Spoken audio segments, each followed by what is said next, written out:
एक ब्राह्मण थे, आत्मदेव नाम के ब्राह्मण, उनको कोई संतान नहीं थी।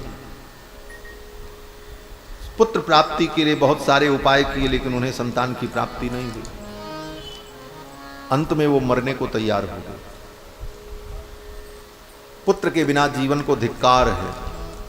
क्या जीवन जब बेटा नहीं। मरने जा रहे थे, एक महात्मा मिल गए। महात्मा ने कहा कहाँ जा रहे हो? बोले मरने जा रहे हैं। बोले क्यों मरने जा रहे हो? इतना सुंदर जीवन मिला, मर करके क्या करोगे? बोले हमारे जीवन में पुत्र नहीं है, धिक्कार है ऐसे जीवन को, इससे अच्छा तो मर जाना है। तो उन महात्मा ने, सन्यासी जी ने बड़ा सुंदर उपदेश दिया, वैराग्य का उपदेश दिया, लेकिन आत्मदेव ब्राह्मण को वैराग्य का उपदेश अच्छा नहीं लगा। सन्यासी जी ने कहा मुंचा ज्ञानम प्रजारूपम बलिष्ठा कर्मणो गति। ये पुत्र की कामना तुम छोड़ दो, ये अज्ञान है। मुंचा ज्ञानम प्रजारूपम, प्रजा माने पुत्र, पुत्र के लिए जो तुम लालायित हो, इस अज्ञान को छोड़ो। बलिष्ठा कर्मणो गति, कर्म की गति बड़ी बलवान होती। तुम्हारे पिछले जन्म के कर्म ऐसे हैं कि तुमको संतान की प्राप्ति नहीं होगी। और एक जन्म की क्या बात है, अभी 7 जन्मों तक तुमको संतान की प्राप्ति नहीं होगी। कहते हैं 7 जन्मावधि पुत्रो नैवच नैवच, 7 जन्मों तक तुमको पुत्र की प्राप्ति नहीं होगी। इतना सुनते ही तो आत्मदेव ब्राह्मण वहीं भूमि पर गिर पड़े। 7 जन्मों तक मैं इतना भागा हूं, अब मैं मरने के लिए तालाब और कुआं और समुद्र में नहीं जाऊंगा, यहीं आपके चरणों में प्राण का त्याग करूं। अब तो महाराज वहीं सिर पटकने लगा वो ब्राह्मण, आत्मदेव, यहीं मर जाएंगे। सन्यासी ने देखा ये ब्राह्मण मेरे सामने मरेगा और मैं कुछ कर पाऊंगा नहीं, बचा पाना मुश्किल है, और ये आत्महत्या करेगा और मेरे सामने मरे और मैं देखूं, ये ठीक नहीं। तो सन्यासी जी ने सोचा कुछ उपाय करें, इसको कुछ समझाना। उसके संतोष के लिए कहा अच्छा एक काम करो, लो मैं तुमको एक फल देता हूं, ये फल लेकर के जाओ, अपनी पत्नी को खिला देना, भगवान की कृपा होगी, हो सकता है तुम्हें संतान की प्राप्ति हो जाए। फल दे दिया। महात्मा यही करते हैं। महात्मा के पास लोग अपने संसार के दुख को, संसार की कामनाओं को लेकर के जाते हैं कि महाराज हमारा ये काम बन जाए, हमारा ये काम हो जाए। और महात्मा जानते हैं कि इसके प्रारब्ध में, इसके भाग्य में होगा तभी होगा, हमारे करने से कुछ होने वाला नहीं। कर्म की गति बड़ी बलिष्ठ है, गहना कर्मणो गति, इसके प्रारब्ध में होगा, इसके कर्म में लिखा होगा तभी होगा, हमारे कहने न कहने से क्या होने वाला। लेकिन अब सामने वाले को तो विश्वास यही है कि महाराज जी सब कुछ कर देंगे। तो महात्मा क्या करते, बोले कोई फल प्रसाद उठा के देते, बोले जाओ राम जी की इच्छा होगी सब ठीक हो जाएगा। गोलमाल आशीर्वाद देते महात्मा लोग, इसीलिए हाँ जाओ जाओ भगवान सब कृपा करेंगे, अच्छा ही होगा, तुम्हारी इच्छा पूरी करेंगे भगवान। भगवान के ऊपर छोड़ देते, अपने ऊपर नहीं, भगवान के ऊपर। ये महात्मा बड़े चतुर होते महाराज, अपने ऊपर जिम्मेदारी नहीं लेना है। क्यों? बोले हम क्या कर सकते हैं, सब करने कराने वाले तो भगवान। कर्णम कारणम कर्ता विकर्ता गहनो गुहा। इसीलिए महात्मा लोग, सच्चे महात्मा होते हैं तो यही कहते हैं। जो नकली होंगे वो तो जिम्मेदारी ले लेंगे, कहेंगे हाँ हाँ हम तब तुम्हारा काम कर देंगे, आओ ये पूजा कराएंगे, ये विधि कराएंगे, ऐसा करेंगे वैसा करेंगे, तुम्हारी सारी इच्छाएं पूरी। फिर इसी चक्कर में व्यक्ति ठगा जाता है, धोखा खाता है। तब बाद में कहता है कि अमुक ने ठग लिया। बोले तुम ठगने गए थे, अपने आप को ठगाने गए थे इसलिए ठग गए।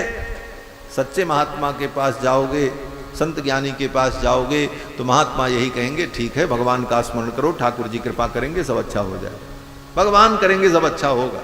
क्यों? बोले भगवान ही जो करेंगे वही होगा, और भगवान जो करेंगे वो अच्छा ही होगा। भगवान सदा अच्छा ही करते हैं, भगवान जो करते हैं वही अच्छा है, और भगवान जो करते हैं वही होता है।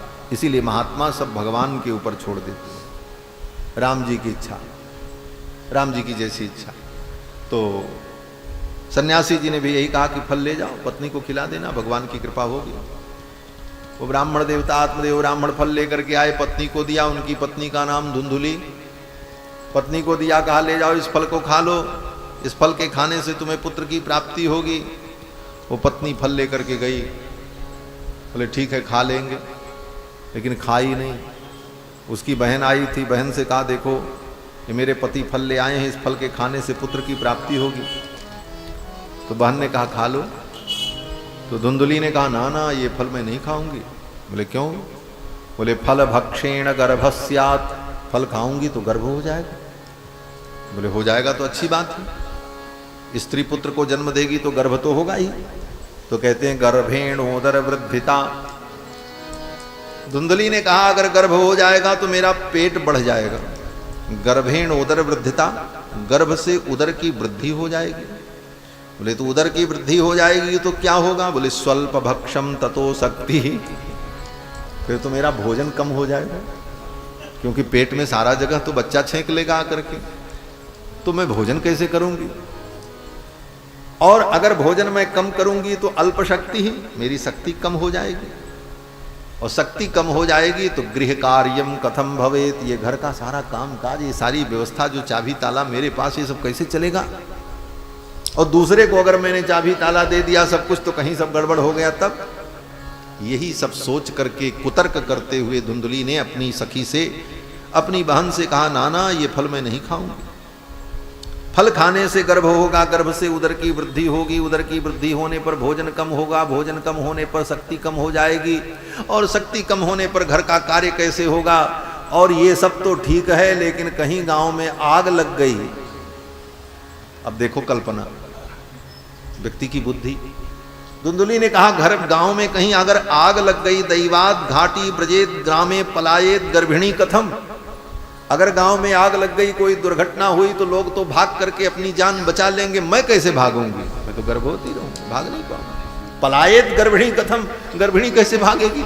उसके लिए तो फिर मरना मजबूरी होगी। इसलिए नाना ये फल मैं नहीं खाऊंगी।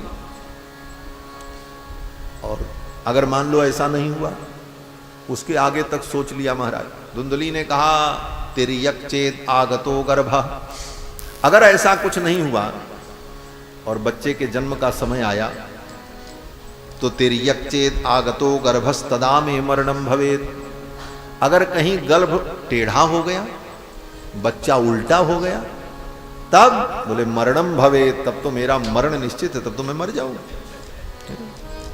तदा में मरणम भवेत। और प्रसूतौ दारुणम दुखम सुकुमारी कथम सहे, और मैं इतनी सुकुमारी हूं, ये प्रसव की पीड़ा मैं कैसे सहन कर पाऊंगी? इसलिए ये अगर कहीं मैं मर गई प्रसव पीड़ा से, प्रसव वेदना से, तो मुझे मरने की चिंता नहीं है, मरना तो एक दिन है ही है, लेकिन मेरे मरने के बाद मेरी सारी संपत्ति मेरी ननद और भौजाई ले लेंगे।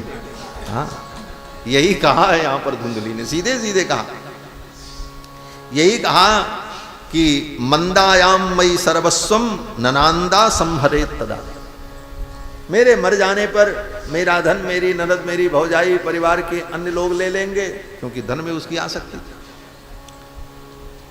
तो उसकी सहेली ने कहा फिर क्या करोगी?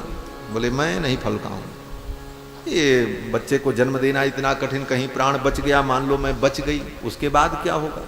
बोले लालने पालने दुखम, फिर तो उस बच्चे का लालन पालन करने में दुख होगा, और रात को रोएगा, दिन को रोएगा, कब मैं काम करूंगी, कब मैं आराम करूंगी। तो लालने पालने दुखम प्रसूतायाश्च वर्तते, प्रसूता स्त्री के लिए लालन पालन में महान दुख है। इसलिए मैं तो यही समझती हूं, धुंधली ने कहा मैं तो यही समझती हूं कि बंध्या वा विधवा नारी सुखिनी चेति में मति, मेरी मति से तो दो ही स्त्रियां दुनिया में सुखी हैं। बोले कौन? बोले एक बंध्या एक विधवा। जो बंध्या है, जो पुत्र को जन्म नहीं दे सकती, वो सुखी है, क्यों? बोले वो इस झंझट में पड़ेगी नहीं, और जो वैधव्य को प्राप्त हो चुकी है उसे भी संतान प्राप्ति की कोई आशा नहीं, इसलिए वो भी सुखी है। मेरी दृष्टि में तो बंध्या वा विधवा नारी सुखिनी चेति में मति, इसलिए मैं फल को नहीं खाऊंगी। और फल को ले जाकर के खिला दिया गाय को, महात्मा का आशीर्वाद था, फल के प्रभाव से गाय गर्भवती हुई, और इसने गर्भ होने का नाटक किया। उसकी सखी ने कहा फल नहीं खाओगी तो पति को क्या बताओगी? बोले पति को मैं बता दूंगी कि गर्भ है। बोले ये बता तो दोगी, लेकिन 9 महीने बाद बेटा कहां से लाओगी? तो धुंधली ने कहा तुम तो गर्भवती हो, तुम अपना बच्चा मुझे दे देना, और मैं बता दूंगी कि यही बेटा पैदा हुआ है। मेरे पति को पता ही नहीं चलेगा। दोनों ने मिलकर के ये योजना बना ली। आत्मदेव ब्राह्मण को नहीं पता चला। आत्मदेव ब्राह्मण तो बड़े प्रसन्न, मेरी पत्नी गर्भवती है, समय आने पर पुत्र को जन्म देगी, मैं पुत्र का मुख देखूंगा। उधर फल को खिला दिया गाय को, गाय गर्भवती हुई। आत्मदेव ब्राह्मण बड़े प्रसन्न हुए, मेरी गाय आज तक कभी गर्भवती नहीं हुई थी, गाय भी बछड़े को जन्म देगी, बढ़िया दूध होगा। क्योंकि आत्मदेव ब्राह्मण के कुछ प्रारब्ध कर्म ऐसे थे कि उनके घर कोई गाय आ जाए तो गाय भी गर्भवती नहीं होती थी। वृक्ष लगावें तो उस वृक्ष में फल नहीं होते थे, ऐसे पूर्वकृत पाप थे, कोई कर्म था। आज आत्मदेव बड़े प्रसन्न हुए, मेरी गाय भी गर्भवती हो गई, बड़े प्रसन्न थे। समय बीता, धुंधली ने अपनी सखी के बेटे को मंगा लिया और बता दिया, बोले यही बेटा पैदा हुआ। आत्मदेव ब्राह्मण नहीं जान पाए कि ये कहां से आया, कैसे आया, किसका बेटा है। आत्मदेव तो यही समझे मेरा पुत्र है, और इसी भाव से उसे स्वीकार किया। इस चरित्र की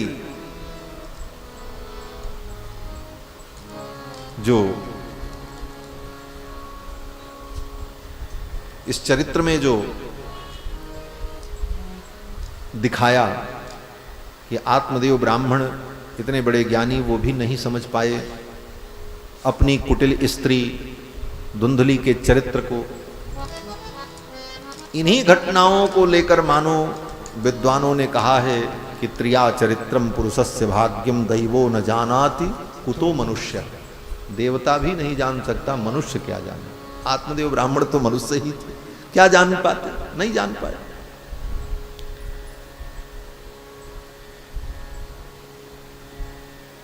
अब आत्मदेव ब्राह्मण बड़े प्रसन्न हुए, गाय ने भी सुंदर बछड़े को जन्म दिया। गाय का जो बछड़ा पैदा हुआ वो नराकृति, नर के समान पूरी आकृति थी, कान जो था वो गाय के समान। आत्मदेव ब्राह्मण बड़े प्रसन्न हुए, चलो मुझे एक और पुत्र मिल गया। दोनों का संस्कार किया, दोनों का नामकरण किया।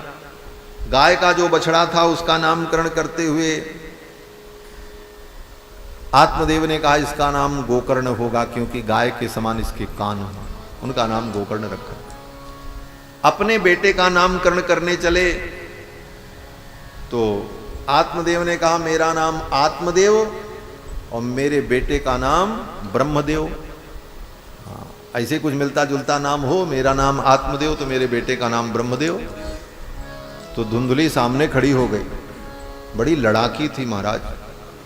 धुंधली ने कहा 9 महीना गर्भ में हमने धारण किया, जन्म देने का दुख हमने सहा, और नाम इनके नाम पे होगा, नाम तो मेरे नाम पे होगा। आत्मदेव ब्राह्मण चुप हो गए। बोले क्या नाम होगा? बोले आपके नाम से इसका नाम नहीं होगा, आप आत्मदेव तो ये ब्रह्मदेव, मेरे नाम से जुड़ा इसका नाम होगा। बोले क्या होगा? बोले मेरा नाम धुंधली है तो इसका नाम धुंधकारी होगा। वाह क्या बात। बोले इसका नाम धुंधकारी होगा। तो आत्मदेव ने कहा ठीक है भाई, तुम्हारे ही नाम पे रहे, क्या दिक्कत है। आत्मदेव ब्राह्मण सीधे साधे थे, शांत हो गए। नाम रख दिया धुंधकारी। यथा नाम तथा गुण, जैसा नाम वैसे गुण प्रकट हुआ महाराज। श्री सूत जी महाराज कहते हैं गोकर्ण पंडितो ज्ञानी धुंधकारी महाखल। गोकर्ण जी तो महान ज्ञानी हुए और धुंधकारी महान दुष्ट हुआ महाराज। गोकर्ण जी जितने महान हैं, जितने ज्ञानी हैं, धुंधकारी उतना ही बड़ा दुष्ट निकला महाराज। इसकी दुष्टता की पराकाष्ठा कहते हैं गांव के बच्चों को लेकर के खेलने जाए और ले जाकर के उनको नदी में डुबो दे।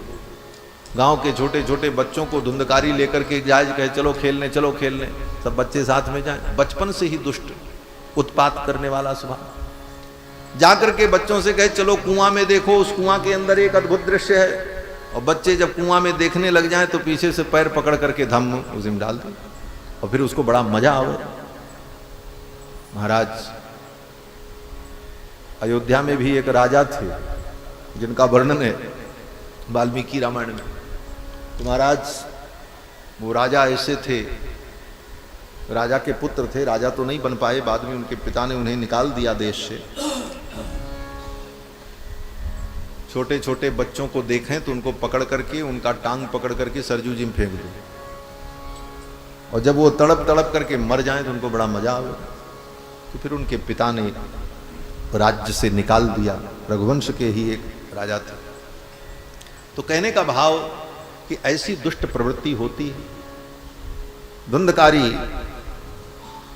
यही करता, उसके दुराचरण से, और बड़ा होकर के तो समस्त प्रकार के दुराचरण करने लगे। उसके दुराचरण से दुखी होकर आत्मदेव ब्राह्मण घर छोड़ करके जाने लगे।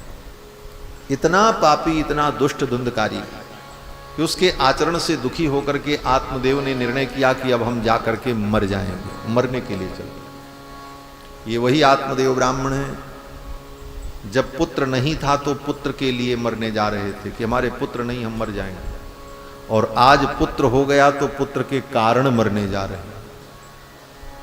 पुत्र न होता तो मरने न जाते। चल पड़े। उस दिन एक सन्यासी ने इनको बचाया, और आज गोकर्ण जी ने इनको उपदेश दिया। गोकर्ण जी महाराज ने भी यही कहा कि मुंचा ज्ञानम प्रजारूपम, जो उपदेश उन सन्यासी ने दिया था कि मुंचा ज्ञानम प्रजारूपम, ये पुत्र की आसक्ति जो है, ये तुम्हारा जो अज्ञान है, इसे छोड़ दो। लेकिन उस समय आत्मदेव जी इतने आसक्त थे कि नहीं छोड़ पाए।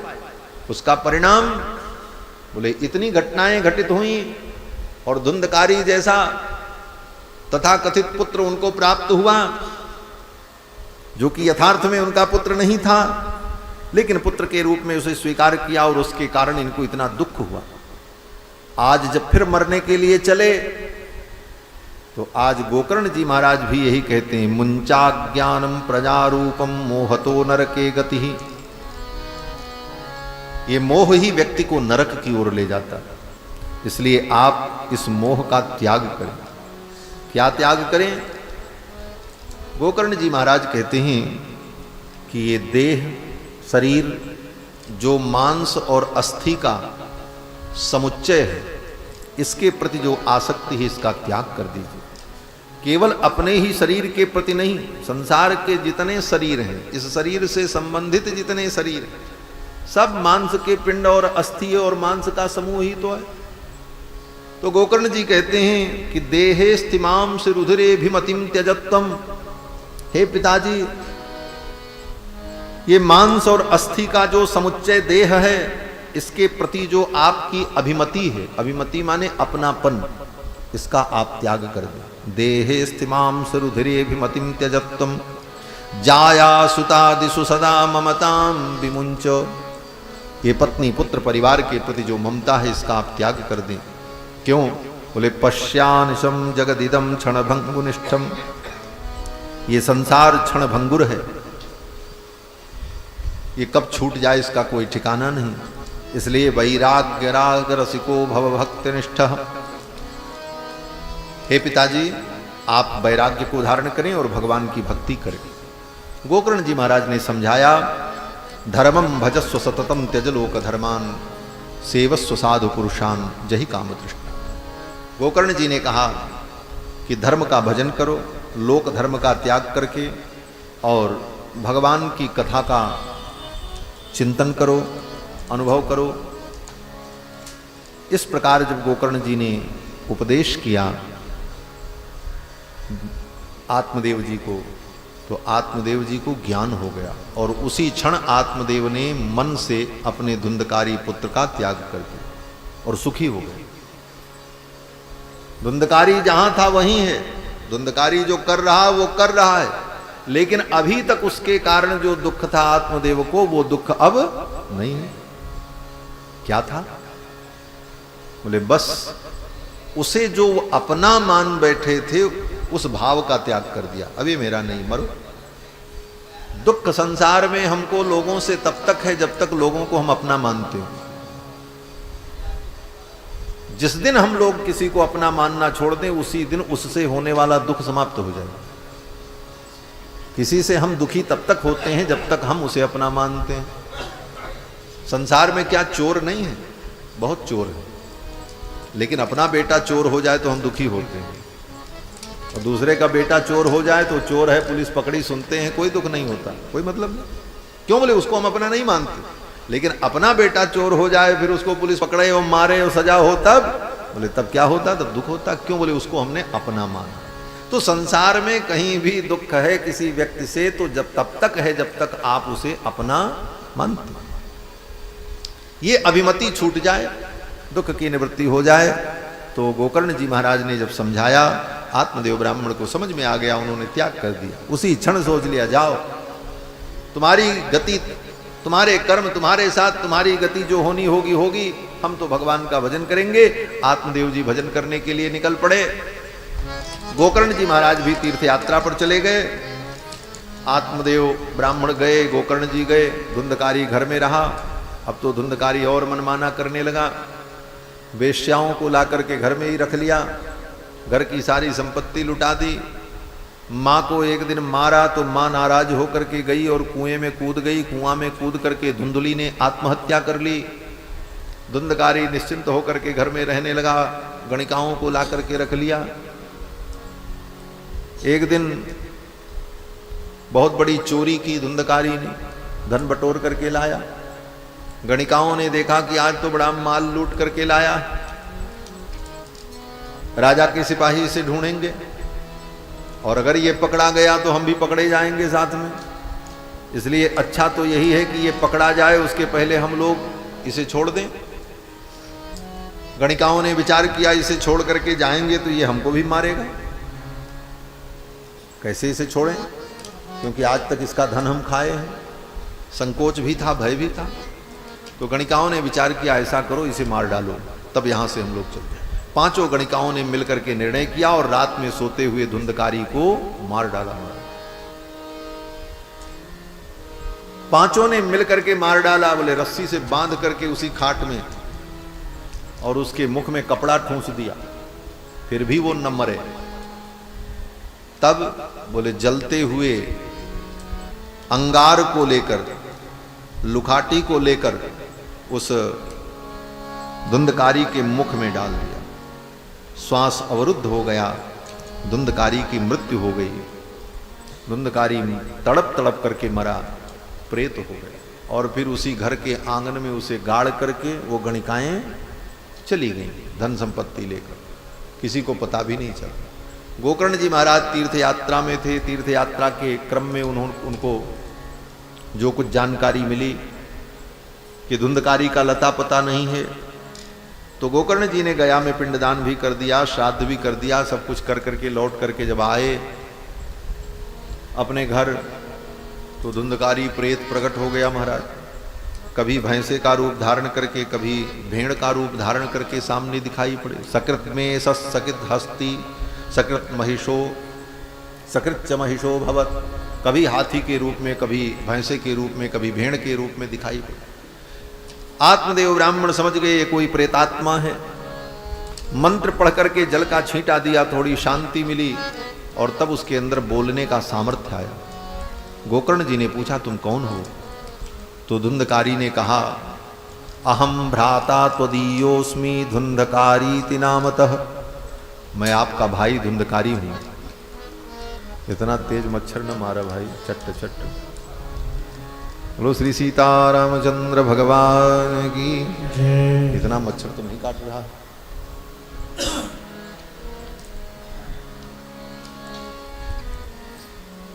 हमारे पूज्य स्वामी जी महाराज अयोध्यानाथ मंदिर, उनके सामने अगर कोई एक मच्छर को मारे चट्ट, तो उससे भी तगड़ा तमाचा उसको देते थे स्वामी जी, तड़ाक। क्यों? तो तुमने जीव हिंसा कर दी, उस छोटे से मच्छर को मार दिया तुमने। तो कोई मच्छर भी मार दे तो स्वामी जी नाराज होते थे। बोले वैष्णव होकर के तुमने उसकी हिंसा की, हत्या की। बोले महाराज मच्छर था, खून पी रहा था। तो स्वामी जी कहते थे खून नहीं पी रहा था, वो मच्छर ठाकुर जी का हेलीकॉप्टर है और उसके अंदर ठाकुर जी बैठे हुए, पेट्रोल लेने आए थे, थोड़ा दे देते, क्या दिक्कत। और फिर वो ठाकुर जी को लेकर उड़ता, आनंद लेते। कण कण में भगवान है, अंतर्बहिश्च तत्सर्वम व्याप्य नारायण स्थिता, यही शब्द होते। और बोले तुमने उनको पेट्रोल भी नहीं दिया, उनका हेलीकॉप्टर तोड़ दिया। तो इस प्रकार से मूल उद्देश्य उनका यही था कि आज हिंसा की वृत्ति होगी, एक मच्छर को मारोगे तो मच्छर को मारा तो मन में कोई ग्लानि नहीं हुई, तो कल मक्खी भी मारोगे, फिर उससे बड़े जीव को मारने लगोगे तो हिंसा की एक वृत्ति बढ़ने लग जाएगी। इसलिए वैष्णव को एक मच्छर की भी हत्या का संकल्प नहीं करना चाहिए। ये तात्पर्य था। मूल रूप से कहने का भाव यही है कि एक मच्छर को भी मारने का हम मन में भाव न रखें, अन्यथा वो हिंसा का भाव बढ़ता चला जाएगा। तो बात विषयांतर हो गई, आगे विषय की ओर चलते हैं। धुंधकारी कहा कि अहम भ्राता तो दीयोस्मि, मैं आपका भाई हूं, मेरा नाम धुंधकारी है। बोले तुम प्रेत हो गए? तो धुंधकारी ने कहा स्वकीय नैव पापेन ब्रह्मत्वम नाशितम मया, अपने ही कर्म से मैंने अपने ब्राह्मणत्व को नष्ट कर दिया और मैं प्रेत हो गया, मेरा उद्धार करो। तो गोकर्ण जी ने कहा कि तुम्हारे लिए मैंने गया में श्राद्ध किया और तुम्हारी मुक्ति नहीं हुई। तो धुंधकारी ने कहा गया श्राद्ध सते नापि मुक्तिर में न भविष्यति, 100 बार गया में मेरा श्राद्ध करो फिर भी मुझे मुक्ति नहीं मिलेगी, मैं इतना बड़ा पापी हूं। तब गोकर्ण जी ने सोचा आप क्या करें, गया श्राद्ध करने पर जिसकी मुक्ति न हो उसकी मुक्ति कैसे होगी। प्रातः काल स्नान करके संध्या वंदन करते हुए सूर्य भगवान को जब अर्घ्य दिया तो सूर्य भगवान से प्रार्थना की, हे भुवन भास्कर, हे मरीचिमाली, समस्त विद्याओं के आप अधीश्वर हैं, आप कृपा करके बताओ जिस प्राणी का उद्धार गया श्राद्ध करने पर भी न हो उसका उद्धार कैसे होगा। तो सूर्य भगवान की किरणों से आवाज आई, श्रीमद् भागवत की कथा सुनाओ। श्रीमद् भागवत की कथा सुनकर के बड़े से बड़े पापी का उद्धार हो जाता है। फिर तो भगवान सूर्य की आज्ञा मान करके गोकर्ण जी महाराज ने भागवत की कथा सुनाई और भागवत की कथा सुनकर के 7 दिन में धुंधकारी को प्रेत योनि से मुक्ति की प्राप्ति हुई। एक बांस में बैठ करके धुंधकारी ने कथा श्रवण की, क्योंकि उसके लिए कोई अलग से गद्दी नहीं लगाई गई। बांस में बैठ करके उसने कथा सुनी, मंडप में जो बांस लगा था, और वो मुक्त हो गया। और हम बिस्तर पर बैठ करके भी कथा सुन करके मुक्त नहीं हो पाता, नहीं? वो बांस में बैठ करके मुक्त हो गया। हमारे लिए बिस्तर लगाओ, गद्दा लगाओ, सोफा लगाओ, पंखा हो, कूलर हो, एसी हो, तब कथा सुनेंगे। इसके बाद भी कथा हृदय में नहीं उतरती और उस कथा को हम अपने जीवन में उतार नहीं पाते। यही विडंबना है, यही दुर्भाग्य है। बांस में बैठ करके वो कथा सुन करके मुक्त हो गया, क्योंकि वो आत्म कल्याण चाहता था। जब हम आत्म कल्याण चाहेंगे तो निश्चित रूप से हमारा कल्याण होगा। धुंधकारी ने आत्म कल्याण किया। कथा सुनकर के धुंधकारी को प्रेत योनि से मुक्ति की प्राप्ति हो गई। श्री सूत जी महाराज कहते हैं ये कथा प्रेत पीड़ा विनाशिनी, ये प्रेत पीड़ा का नाश करने वाली है, बड़े से बड़े पापियों का उद्धार करने वाली है। और कैसा भी पाप हो, आर्द्रम शुष्कम लघु स्थूलम बांग मनः कर्मभिकृतम, छोटा पाप, बड़ा पाप, मोटा पाप, पतला पाप, पुराना पाप, नया पाप, भीगा पाप, ताजा पाप, कैसा भी पाप, ये सब अर्थ है जो हम कह रहे हैं। सब श्लोक की एक ही पंक्ति में सारे अर्थ आ गए। आर्द्रम शुष्कम लघु स्थूलम, आर्द्रम माने ताजा ताजा पाप, शुष्कम माने पुराना पाप, सूखा पाप। आर्द्रम शुष्कम लघु स्थूलम, छोटा पाप, बड़ा पाप, कैसे भी पाप हो। वांग मनः कर्म विकृतम, वाणी से, मन से, कर्म से कैसे भी किया हो व्यक्ति ने, अगर वो कथा भगवान की सुनता है तो श्रवणम विदहेत पापम, श्रवणम विदहेत पापम, इस कथा के सुनने मात्र से उसके सारे पाप विदहेत जल जाते हैं, दग्ध हो जाते हैं, व्यक्ति के पाप समाप्त हो जाते हैं। ऐसी भगवान की ये पावन कथा है। पावक समिधो यथा, जैसे अग्नि लकड़ी को जला देती है, उसी प्रकार भगवान की ये कथा पाप का नाश कर देती है। धुंधकारी के सारे पाप नष्ट हो गए, धुंधकारी परम पवित्र हो गया। इसके बाद श्री सूत जी महाराज ने शौनकादि मुनियों को कथा के विधान का वर्णन किया।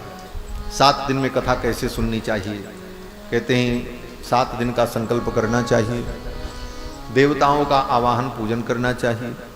वर्णम पंच विप्राणाम कथा भंग निवृत्तये, 5 ब्राह्मणों का वर्ण पहिया होता है, एक और होती, उसको स्टेपनी कहते, होती ना 5 पहिया। तो स्टेपनी का प्रयोजन क्या है? बोले जो पहिया खराब हो जाए उस जगह पर उसको चेंज कर दीजिए तुरंत। उसी प्रकार 5 ब्राह्मण वर्णम पंच विप्राणाम कथा भंग निवृत्तये, कथा में कोई बाधा न उत्पन्न हो, इसलिए 4 लोग सारा काम करें, एक व्यक्ति ऐसा हो जो सब करने में कुशल हो। अगर कथा व्यास की तबीयत खराब हो जाए तो वो कथा सुना दे, कथा बाधित न हो। अगर जप करने वाले के साथ कोई परिस्थिति घटित हो जाए तो जप बाधित न हो, जप का काम संभाल ले। इसलिए एक एक्स्ट्रा ब्राह्मण योग्य विद्वान होना चाहिए। वर्णम पंच विप्राणाम कथा भंग निवृत्तये। इस प्रकार 7 दिन तक विधि पूर्वक भगवान की कथा श्रवण करनी चाहिए। कहते हैं कि कथा सुने तो व्रत करते हुए, भूमि पर शयन करते हुए जो जो नियम हैं उन नियमों का पालन करते हुए श्रवण करना चाहिए, लेकिन उन नियमों की अनिवार्यता नहीं। अगर आप उन नियमों का पालन नहीं कर सकते तो कोई बात नहीं, आप कथा सुनो। क्यों? बोले भोजनम तो बरम मन्ने, कथा श्रवण कारकम। लिखा तो यह है कि फलाहार करके कथा सुनो, फलाहार करो, जमीन पर शयन करो, दिन में सो मत, केवल रात में सो, दिवा स्वाप का त्याग करो और कथा श्रवण करो।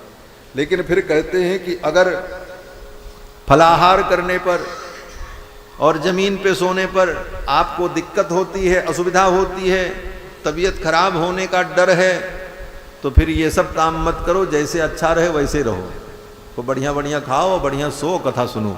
क्यों? बोले कथा सुनना उद्देश्य है, क्योंकि कथा के लिए तो सारा कार्य। कथा में अगर बाधा उत्पन्न होती है फलाहार करने से तो फलाहार मत करो। जमीन में शयन करने से अगर शरीर में कोई पीड़ा होती है और कथा सुनने में बाधा होती है तो जमीन में शयन मत करो। कहते हैं भोजनम तो बरम मन्ने कथा श्रवण कारकम नोपवासो बर प्रोक्तः। उपवास श्रेष्ठ नहीं है, श्रेष्ठ तो भगवान की कथा सुनना है, उद्देश्य भगवान की कथा है। इस प्रकार से कथा की महिमा बताई और कथा सुनने की विधि बताई। अंत में कहते हैं कि 7 दिन के बाद जब कथा का समापन हो तो विधि पूर्वक हवन करना चाहिए। कैसे हवन करना चाहिए? बोले गायत्री मंत्र से हवन करना चाहिए अथवा द्वादशाक्षर मंत्र से हवन करना चाहिए। लेकिन हवन की अनिवार्यता तब है जब सकाम भाव से कथा श्रवण करे। निष्काम भाव से व्यक्ति अगर कथा श्रवण करता है तो भागवत की कथा के अंत में गीता पाठ कर लेना चाहिए। गीता पाठ करने मात्र से हवन की पूर्ति हो जाती है। गीता पाठ श्रवण करना चाहिए और गीता वाच्या परेहनी, दूसरे दिन समापन के बाद गीता पाठ करके इस अनुष्ठान को पूर्ण करना चाहिए। और वैष्णवों को, भगवत भक्तों को भोजन कराना चाहिए। कम से कम 12 वैष्णव को, भागवत को, ब्राह्मण को भोजन कराना चाहिए। 12 ब्राह्मणान पश्चात भोजयेत। और फिर श्रीमद् भागवत महापुराण के ग्रंथ को, इस दिव्य ग्रंथ को सुंदर वस्त्र में आवेष्टित करके दक्षिणा के सहित संकल्प पूर्वक ब्राह्मण को दान करना चाहिए। इन सब विधियों का वर्णन किया सनकादिकों ने और फिर कथा के अंत में भगवन नाम संकीर्तन हुआ।